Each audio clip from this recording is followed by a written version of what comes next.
Hello BookTube, welcome to Lizzie Faye Loves Books. I'm Elizabeth and this is going to be my wrap up for the 7 and 7 Readathon.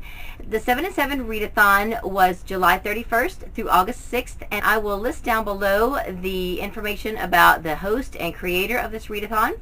I didn't set out to do the 7 and 7. In fact, 2 or 3 days into it, was when I actually found out what it was. And as it turned out, I had already finished something each of the first 3 days, and I thought, well, I've got a couple other short things that I want to read, and if I grab a couple of other short things, then I think I can do this. So I decided to go ahead and go for it. So let me show you what I read.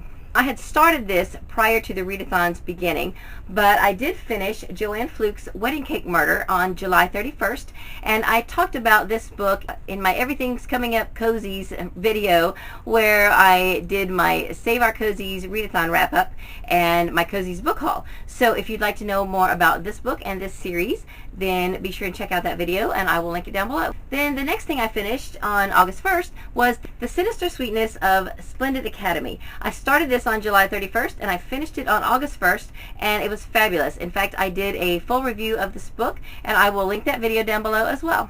The third one I finished was an audiobook that it took me a couple of days to listen to in my car. This is actually an abridged version of Julie Morgenstern's Organizing from the Inside Out. I do have this book in its full form. I believe I've read most of it, if not all of it. And I found this at a book sale. It was still new in the package, and so I just put it in my car to listen to because I didn't have anything else at the moment to listen to in my car. It's always a good time to be motivated to do some decluttering and organizing.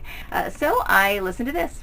The next one I finished was The Penderwicks by Jean Birdsall. I mainly listened to this on audio. I got the CDs from the library, but as I've been saying lately, I really like having the print book on hand to refer to, and so I know what page I'm on to do my Goodreads updates. I read this on a recommendation from a Koss. In fact, she's having a Penderwicks read-along right now, and I will link that Goodreads group down below if you would like to join in. This first book I thought was wonderful. I was saying to her that I wish I'd known about it sooner, but then I realized it was only written in the early 2000s, so it really hasn't been around that long. It wasn't around in my childhood, but I wish it had been. It's a beautiful story. It's about 4 sisters and their summer holiday at an estate, and it's just really nice. It's a lot of fun. There's funny elements, there's bittersweet elements. It's just really nice. It had a bit of a Little Women vibe for me because there's 4 sisters. They have one male friend who they play with, and they're younger than the Little Women sisters, but for some reason it just had that feel. There are a total of 4 books in this series, and when I finish reading all 4 books, I will probably do a series review. And then something I pulled off my shelf that I thought would be a quick read is Muppet Sherlock Holmes. The writer of this is Patrick Stork, and the artist is Amy Meberson. I did enjoy this because I'm a huge Muppet fan. However, I don't know a lot about Sherlock Holmes. I mean, I know a little bit about Sherlock Holmes, but not enough to get some of the inside jokes. So I probably would have enjoyed this more if I knew a little bit more about Sherlock Holmes. But I did enjoy the Muppet humor, and if you like Muppets or Sherlock Holmes, I think you would enjoy this book. And this one I picked up at a book sale not too long ago. This is Good Morning Sunshine by Bill Keane. This is a little bind-up of several of the Family Circus cartoons from the newspaper comic pages, and it really takes me back. I haven't really read the newspaper comics in a long time, so I don't know if they're still running this comic.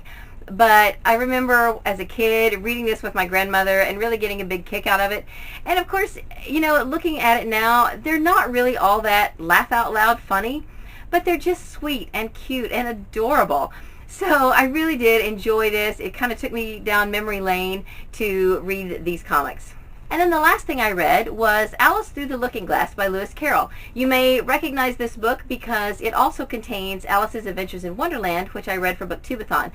And it's a bind-up of the 2 books, so I thought I would go ahead and read Through the Looking Glass, while I had the book out and while I was thinking about it. And it's not that long of a story, so it made it a very good choice to finish up my 7 and 7.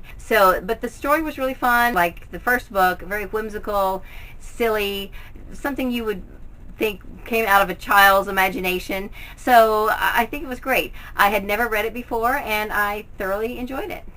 So these are my books for the 7 and 7 Readathon. Thank you to the host for hosting this and giving me motivation to get several books finished all in one week. I enjoyed it, and that's all I have for this video. I hope you're having a great day. Read a good book, and God bless you.